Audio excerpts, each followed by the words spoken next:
Hello and welcome back to another edition of Real Talk with Real People.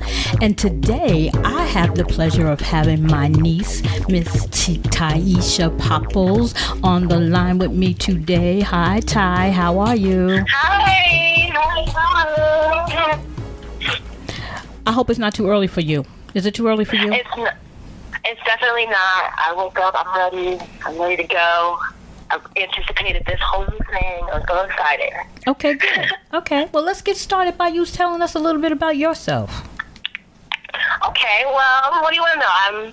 I'm originally from Hackensack. I moved out to North Carolina when I was 10. I've been singing and writing music since about then, since I was 10 years old. And yeah, I currently sing and write in a band, long distance. They're living in Pittsburgh, and I'm here writing. And yeah, I was on American Idol. That was a crazy experience. Okay. And yeah. All right. So, Tai, I happen to know a little bit about you because you're my niece and all.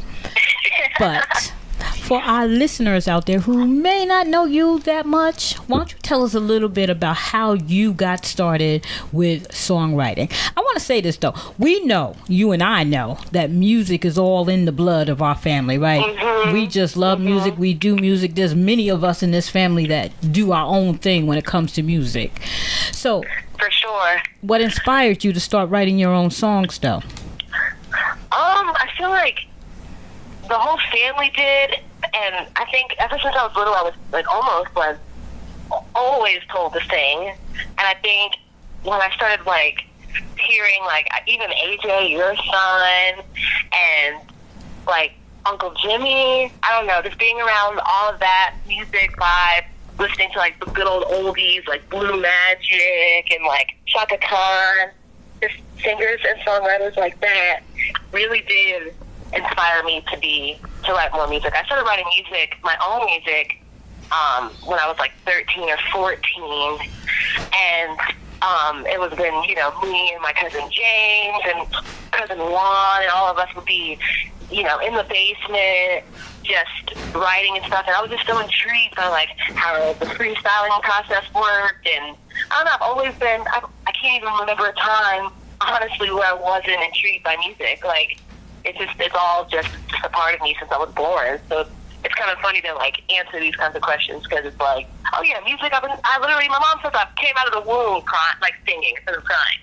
So yeah. but only we understand that, because when we talk about music, to us it's music is who we are. It's in our lifeblood. And the same, like you mentioned, AJ. AJ came out the womb in music. He was surrounded by it in the womb. All of us. I grew up in Teaneck, New Jersey, and my brother Jimmy, that you just talked about, your Uncle Jimmy, he had a band. And so I was always surrounded by music. So music has been a part of the Bethea family for you guys grew up into it, right? For sure. It's not a surprise. It was inevitable. Exactly. It was kind of like a forced marriage. We were just going to be with it, whether we liked it or not. When it came to music, I feel like. Exactly. So. So I know people think because we're so deeply into music and we're not famous, but you don't have to be famous to enjoy music, right? I mean, of course, not, right? And honestly, with that too, as I'm getting older, I'm starting to just appreciate my gift and for myself. Yes. I write music, and half the time I don't even post about it or record it, but I write it for me, and it's just that right there is way more. It's bigger to me than just being quote unquote famous or whatever. I think if it were to happen, then that's beautiful. But I really am just focused on just singing every day for my mental health, for my to make everything in my life feel better, I guess. That makes sense. No, it does make sense. It makes a lot of sense. It's some of the things that I say when it comes to my writing as well. And also AJ has said it a lot too when it comes to his songwriting and his music. It's about what brings us peace and what brings us happy. I started writing songs, I think, probably around the same age as you, probably around 13 or 14, but I didn't really start realizing that I was writing songs until I was a little bit older, like about 18 or 19, you know. But I always enjoyed it. Now, do you play an instrument? I don't remember. Do you play an instrument? I dabble with a little bit of everything. I dabble with a little guitar and a little piano and a little drum. But because I'm so focused, I've always been so focused on just, like, my voice and, like, making it as good as I wanted to make it, that, like, I don't know, I don't really play as much as I should. But honestly, like, my husband, he always, when I pick up the guitar and he'll play something, I'll pick up the guitar and I'll play the exact same thing. And he's like, you're so good at, like, just seeing it and doing it. And I think that comes from, like, Jimmy. And, yes. like, you know what I mean? Like, I can pick up an instrument and I can learn how to play it, like, whenever. So it's like that kind of gift is crazy as well. I feel like I definitely need to, like, pay more attention to that and, like, maybe learn more about instruments. But like I said, I just love singing so much. It's like all I think about, it's all I do. So I do that more than I play. Yeah, I know. You know, it's funny that you should mention the gift. Music is a gift, and people don't understand it. Like, you keep mentioning Jimmy. We're going to keep mentioning Jimmy throughout probably this whole entire conversation, because Jimmy has been an inspiration to all of us. He has been playing his bass ever since he was a teenager in Teaneck, and he's really good. And the thing is that, like you mentioned, it's not like he went to school to learn how to play. He always self-taught, and he is fantastic at it. But I also noticed that it's not just Jimmy. It's like you said, it's yourself, it's AJ, it's others in the family who do have the gift of music to be able to hear and play without taking a lesson, without going to school for it. It's just part of who we are and what we do. So let's talk about that for a minute. Let's talk about a gift versus something that you just want to do and that you have to practice. Yes, because that's important to know too. Exactly. I feel like I don't know. I feel like gifts are just way more authentic. Like I know a lot of musicians who just labor way over. Like, they take all these lessons and all this stuff, and it's almost like, I love all the musicians that I, like, you know, hang out with, but it's almost like forced, it seems like. You can always tell when someone has been playing and they just taught themselves, and it's just like a different vibe. Like, I don't know, I don't know, I can't even, what's the question again?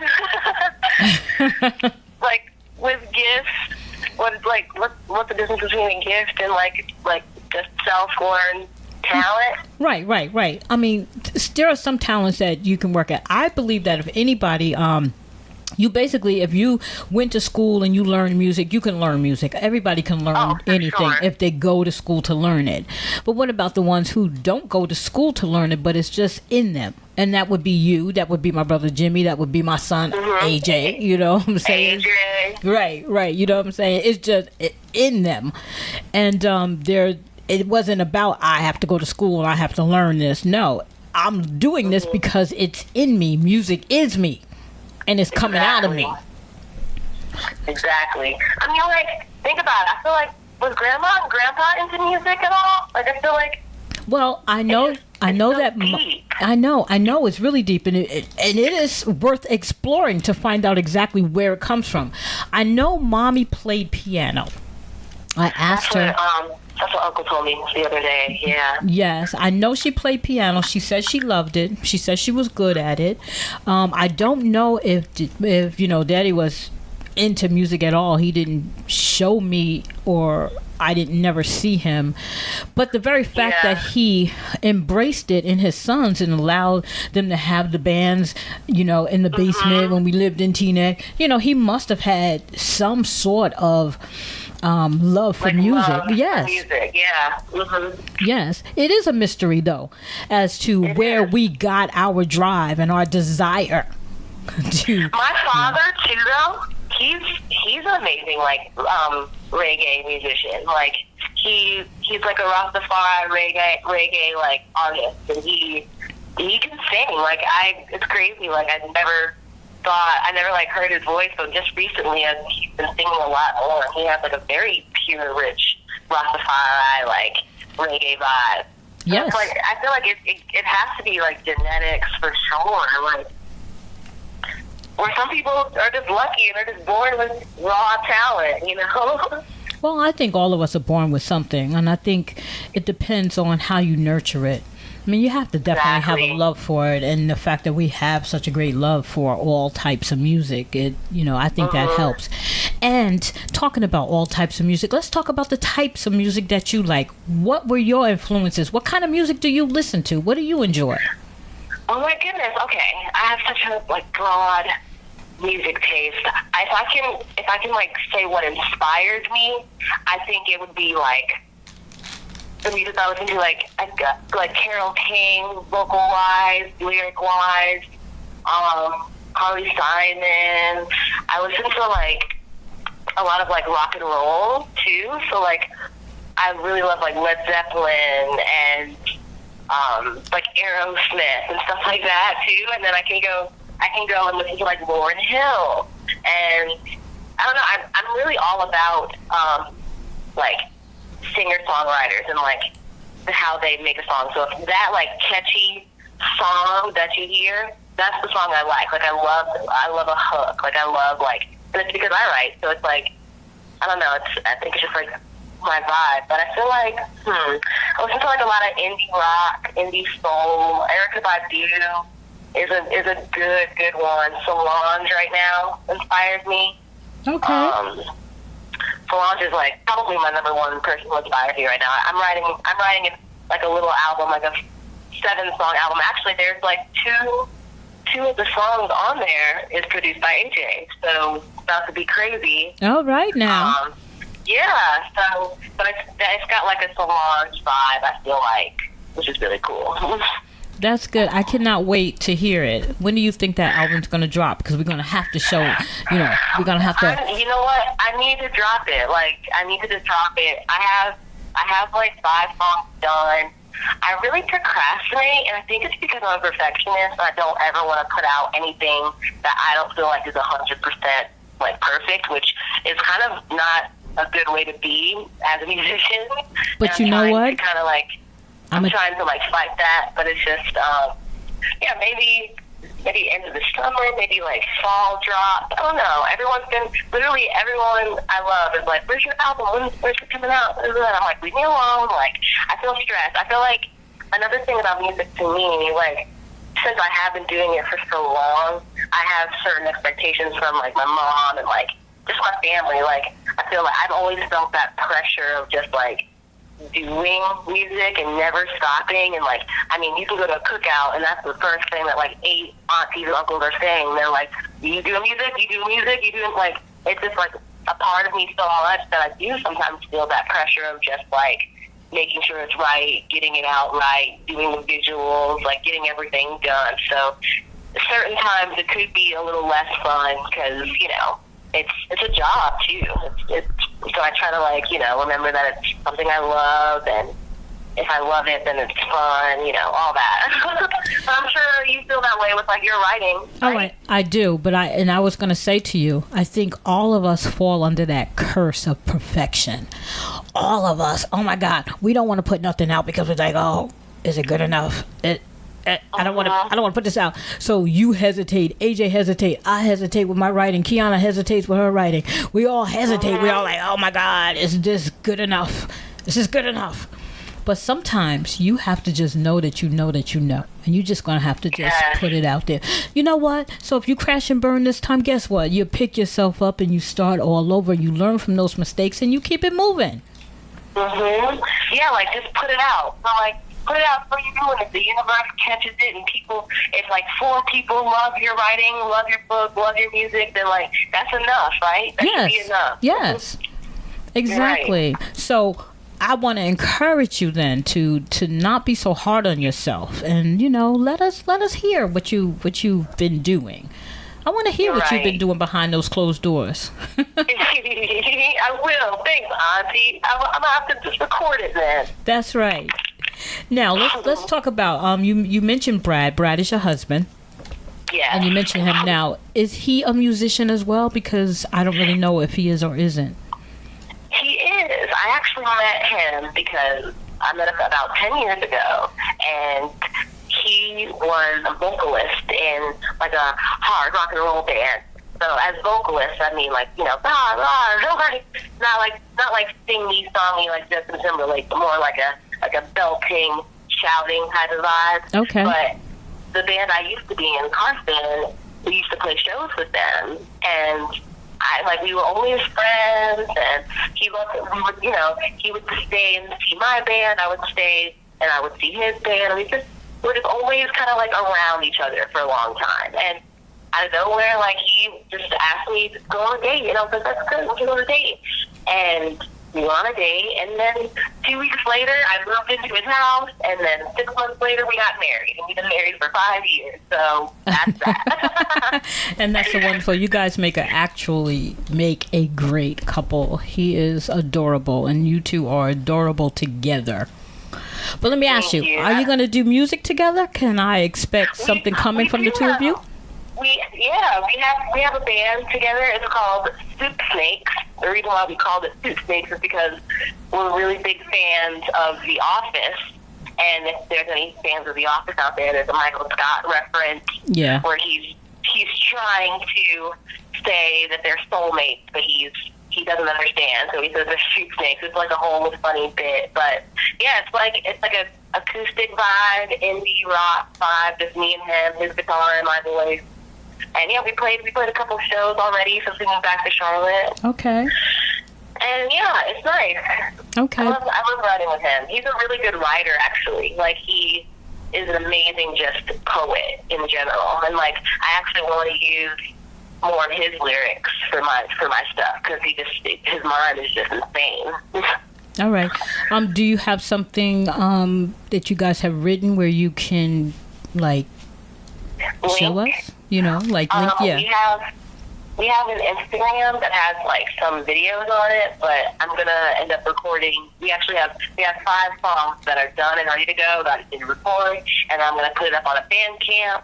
We can actually do that. Like, that's always like, when are we gonna record those songs? Like, and I'm just like, oh yeah, we'll record it. I feel like I'm just the number one procrastinator, which is just like something I'm trying to work on.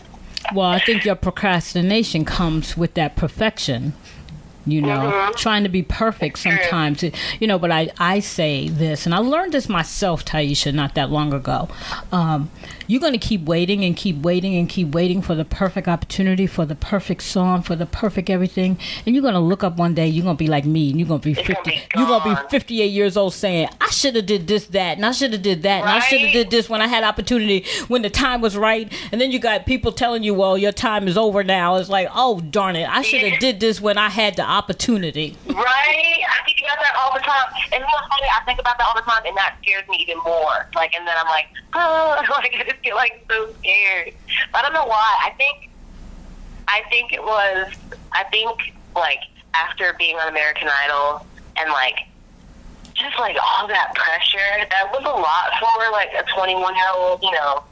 And like, just I made it far. Like, I made it to the top 40, but like, it was just a lot to deal with, and I think at that moment I changed. Like, I realized, like, I definitely do want to keep making music, but I don't want to do it for, like, clout, I guess. Like, I don't want to do it for, like, just the popularity or the fame. Like, I literally just want to make music because it, like, sets me free. Like, it makes me feel happy. So yeah, I understand that. There's got to be a good balance, though, for sure. Where I can, absolutely. Like you said, just put it out. Just put it out into the world.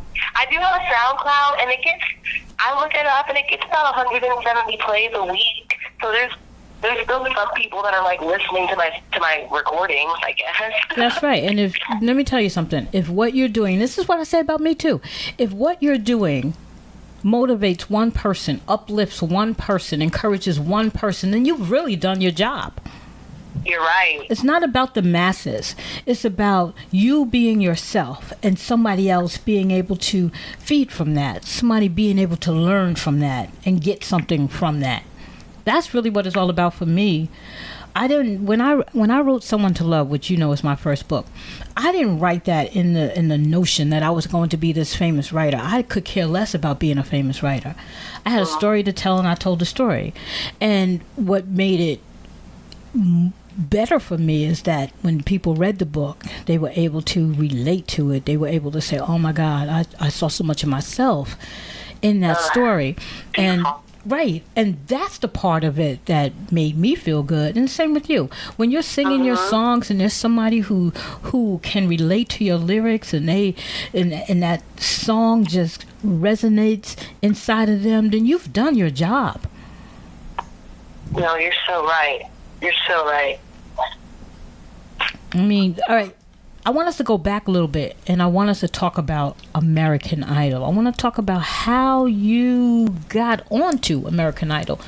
How was you able to do that? What's the procedure? What's the process? What did you do? How did you get on American Idol? Because it was exciting for us to see you on American Idol. It was so crazy. It was such a crazy experience. So I got a phone call from my old bandmate, and he was like, "So they're having tryouts in Charlotte, like tomorrow or something, for American Idol." And I was like, "Oh snap, okay, I'll go." So the next day I just went, and you just go to this big arena, and there's so many people, like thousands and thousands of people there, and you fill out all this paperwork and stuff, and then you just wait in line. And first you wait in line only to sing in front of like 3 random people. But what they do, what I did was, I was in line, and I honestly, Auntie, I think it was like luck for me. I really do. I think the universe was just like setting it up for me, because I was in line with these 4 girls, and they happened to all sing the same song. They sang "Sitting on the Dock of the Bay," like on acts, like all these girls, like sing that exact song, and it was just I felt so embarrassed for them. I think that they had been preparing it, and it was like the same song, they sing it the same way, and then I jumped out in the line right after them, and I sing Alanis Morissette, "You Ought to Know," and it's just like such a wild powerhouse song, and so different at the time too, for like a black woman to, like, I'm sure they were just so taken back by the song choice. It was just I played the game like so well. So I made it right through. They said, number 12, stand up, and it was me, and I stood up. Everybody else had to like go away, and I made it to the next round. And what happens is, with that, you get a little gold ticket. It's not the official golden ticket that you see like on TV. It's just like a little one. And then they say, "We'll take it from here." You go home. They email you like 2 months later, like you're telling everyone, "I got the golden ticket," but really, like, you don't know what's going on really yet, because like you're waiting around. Like everyone's like, "So what happens now?" And I'm like, "I don't know. I just got this gold ticket. I don't know." So 2 months later, I get an email, and I had to drive out to another place and do another audition, and then you do another one. And then I think how they set it up is, you think that you're just going to do like another one of the like other ones, like just a basic tryout. But then that 4th tryout is the one where it was Nicki Minaj, Keith Urban, Mariah Carey, Randy Jackson. So you go in, you're completely shocked that they're there. So I felt like at that moment, I didn't know that they were going to be there, and my voice, when I look at the video again, like the YouTube video of the tryout, I hear the tremble in my voice. I hear the nervousness in my voice. Like I can tell, but I'm just trying to keep beat. I'm just trying to sing. It was such an intense experience. I can't even explain it. I can say on record now, because I'm not on contract, but you do get under contract for top 40, you're under contract for like 3 or 4 years, and then which is sad, because you can't play any shows, like you can't really do a lot of stuff like when you're under those contracts. And then like if you make it to the show, like top 20, top 15, top 5, you're in there. And that's why, like, Fantasia, everyone was like, where'd she go? She was under like a sick contract. But like whenever I sing and stuff, and they said, "You're going to Hollywood," I got 4 yeses, and all 4 of them said yes. But in the live actual like TV version, they made it seem like it was like a split decision and like, oh, like Mariah said no. But in reality, Mariah told me, which I'll never forget because it's the first time anyone has ever told me this, but before I walked in and before I could even sing, Mariah Carey puts her hands over her face like in shock, and she just goes, I just love your spirit. Like the second I walked in, Mariah Carey told me that she loved my spirit, and that like had me like, I'll never forget. Like I tell everyone that story. It's like one of the things. Forget about American Idol. That was one of the things that like really. She didn't even hear my voice. She just loved my spirit. And like, and people after that, people have been telling me that I had gotten that compliment a lot. Like after that, like I had never gotten that before. So it's so really cool. And all four of them said yes. Nicki Minaj was just like so nice, and it was a great experience. They flew me out to Hollywood for free. They took care of my food and my drinks. And honestly, like, I would have made it farther, and not to sound like a sore loser, but they put you in these groups of random singers and they just say, okay, you have to do this song, which I had to do that song called Knock on Wood. It's like, think you better knock, knock, knock on wood. Think you better knock. And I didn't know that song at the time, but now I promise you I know all the words now. But literally, they put you in this group with all these different kinds of singers, so different voice ranges, different harmony styles. So you have like, I think like 2 hours or 3 hours to make a choreography, like do choreography and like kind of like get your voice to match everybody else's voice. Like harmony it's hard if like, you know, other people aren't with it. So like pretty much my whole group got cut because you're so tired, you're so anxious. I feel like it was just such a whirlwind. We did not sleep. I slept maybe for like 15 minutes. My father came to Hollywood and he told me that he saw me on stage like when I got cut like that, like right before I even sang, and he's like, she looks so tired. She just looks so tired. He knew that like it wasn't going to be a good performance. So I don't feel bad about it. I didn't even cry. Like I was like, thank you so much for the experience. Like, because I feel like every round that I did by myself, I made it through. But it was when I had to be with like a whole group of random singers, and we just got cut. But we were tired. Like, and that's another thing too. I felt like I don't like putting other voices against each other. Like, we all have such different voices, and like, it's so beautiful that we all can sing. So I hated, like, that whole competition vibe. Like, I hated that. Like, I was, like, the nicest one there. I was like, wow, you sound so good. Like, I was running around and being like, oh, I love that song. Good job. Like, I was like, and everyone else was like, to Diddy with their heels on and diva and like, I'm gonna win and I'm the next American Idol, and people wouldn't even talk to you. And so it's definitely a weird environment, but like I said, I really wouldn't change a thing at all. It definitely got me a fan base. Like, it gave me like a little bit of clout for a little bit, like, so it's like, I don't know, I don't regret it. I do feel bad because my mom was so excited, and like, she was putting like signs up on the house, and it was too much. Well, we were all very proud of you. Very, very proud of you. You really, thank you. You really did good. But I'm going to tell you, I'm listening to what you're saying, and I'm glad that you're sharing this with us, because everybody thinks that something is so easy. You look at somebody on TV and you say, oh, that's easy. I could do that. You see somebody who wrote a book and you say, oh, I can do that.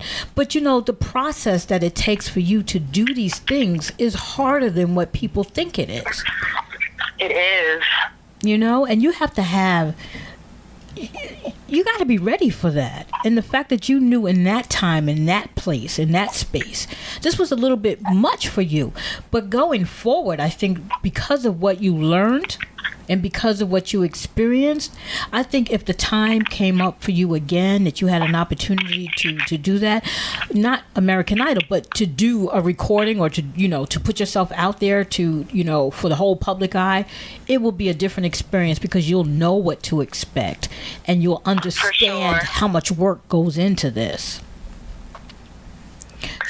No, for sure. And I think too, like sometimes I really do want to try out for like The Voice or something, because it just seems so fun. Like, but at the same time, I don't know. Maybe one day. I don't know. This world is so big.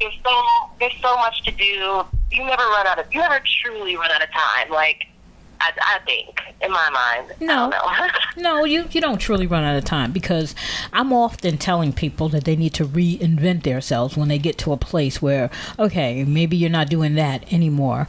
It's why I'm doing this podcast, so that I can give individuals an opportunity to grow, advance, and share what they're doing and what they're up to. Nobody should be put in a box. I don't like being put in a box. So I don't want to put anybody else in a box.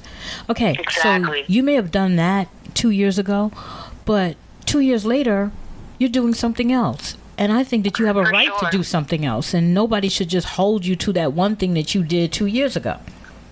For sure. You know what I've been intrigued with? I've been really intrigued with, ceramics. Oh, okay. I've been wanting to do like more of a ceramics vibe. Isn't that cool? So I might take a class. Yeah, you should take a class, and that is cool. You never know. Yeah, I feel like you just never know. You never know where your talent lies. And then also, I like to think that we should be able to do a little bit of everything if we want to. I mean, people say a jack of all trades, and if you're a jack of all trades, you don't get experienced in one thing. That's fine if that's what you think. But there are people in the world who can do a lot of things, and they do it well. You know what I mean? No, you're right. So you're doing ceramics. You can do ceramics and sing too. Who says you can't? Yeah, I know, right? I feel like you can just do anything. Anything. You can just do anything in this world. Absolutely, if you choose to do it. And I say this every time I talk to people, so I'm going to say it to you as well. My favorite quote is by Howard Thurman. And when I learned of this quote, maybe about 6, maybe 8 years ago, maybe even about 8 years ago, it has never left me. And it has stayed with me. And this is what carries me through. And I'm going to say it to you. The quote goes, "Don't ask the world what it needs. Ask yourself what makes you come alive, and then go do that. Because what the world needs is people who have come alive." And that stayed with me. And I say, you know what? I'm not going to be concerned about what people think I should do or what people want me to do. I'm going to do what makes me come alive. I'm going to do what makes me happy. Because when I'm a happy person, I bring happiness into the world. You understand? Mm-hmm. And that's what I want all of you to do.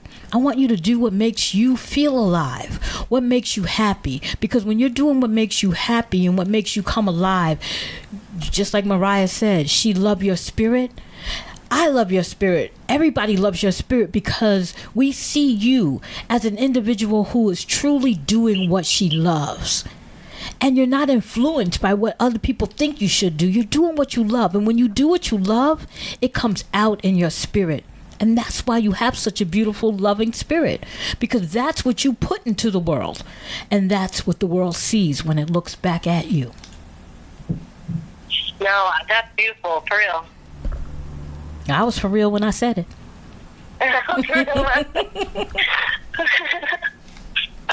So what else do you want the world to know about you, Miss Taisha Popple?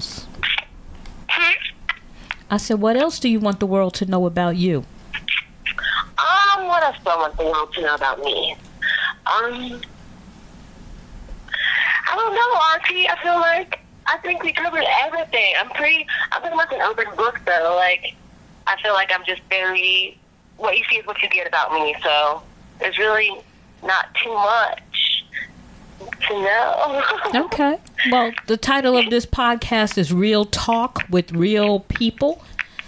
So we're going to keep it real. It can't get no more realer than this, right? You're right. Well, I want to thank you, Miss Taisha Popple, my niece, my lovely niece. Thank you so much for having me. Thank you for sharing. You so much. I love you just as much. Right back at you. Let's do this again. I definitely want to do this again, because what I want to have is a conversation about music as often as possible, since we've established in the beginning of this podcast how much our family really loves music. And so I'm going to have a conversation with my husband, Albin Jones, who is the founder of Flip the Script, the band. He's going to talk to me. He's going to give me some of his time to tell me about Flip the Script, the band. So, and hopefully I'll be able to talk to AJ also about his latest project and what he's doing out there. And there's just so much to talk about when it comes to music that we're going to have you on again. And the next time I have you on, you're going to debut one of your songs that you and AJ is working on. How about that? Yeah, that'll be the next time. That'll be next time. All right. Awesome. Thank you so much. Thank you, Taisha. So you're listening to Real Talk with Real People. I am Dr. Caroline Bethea Jones. My guest today was Taisha Popple. I hope you join us again as we continue this conversation with Albin Jones of Flip the Script, the band. See you next time. Bye, y'all. Bye.